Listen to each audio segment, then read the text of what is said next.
د خلکو د اصلاح لنډه او هر اړخیزه نسخه. الله تعالی په قرآن کریم کې په سورة عنکبوت کې وایي ان الصلاة تنهى عن الفحشاء والمنکر. تحقیق سره لمونځ منع کوونکی له فحشا او منکراتو څخه. دوستانو رښتیا هم لمونځ له فحشا او منکراتو څخه منع کوونکی دی، په دې شرط چې له ټولو لازمو شرایطو، ارکانو، سنتو او آدابو سره په پوره عاجزۍ سره وشي. دوستانو لمونځ او اودس د دنیا او آخرت زیاتې ګټې لري.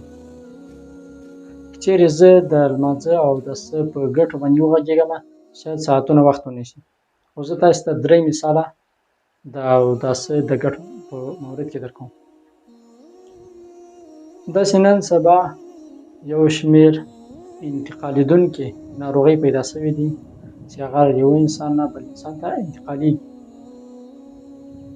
ارثي ناروغي ورته وایي. د دغو لکه مثال کرونا، د دغو ناروغیو د مخنیوي لپاره طب موږ او تاسو ته راهنمایي کوي تر څو موږ او تاسې خپل لاسونه ورځ کې 2 یا 3 ځلې څنګ کو ومینځو. که چیرې یو انسان په ورځ کې 5 وخته خپل لمونځ او اودس وکړي په هېڅ صورت به هغه له داسې ډول ناروغیو سره مخ نه شي. همدارنګه که یو کس 5 وخته خپل لمونځ او اودس کوي او هغه خپله خوله مینځي په هېڅ وخت کې به هم د غاښونو له درد او خرابېدو سره مخ نه شي.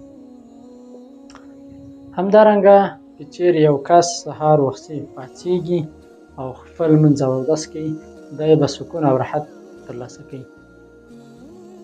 د ارواپوهنې له نګاه نه هغه کسان چې سهار وختي پاڅېږي راحت، سکون او هدف ته رسېدونکي. نو دوستانو که غواړئ په ژوند کې راحت، سکون، بریا او هدف ترلاسه کړئ خپل لمونځ او اودس 5 وخته وکړئ.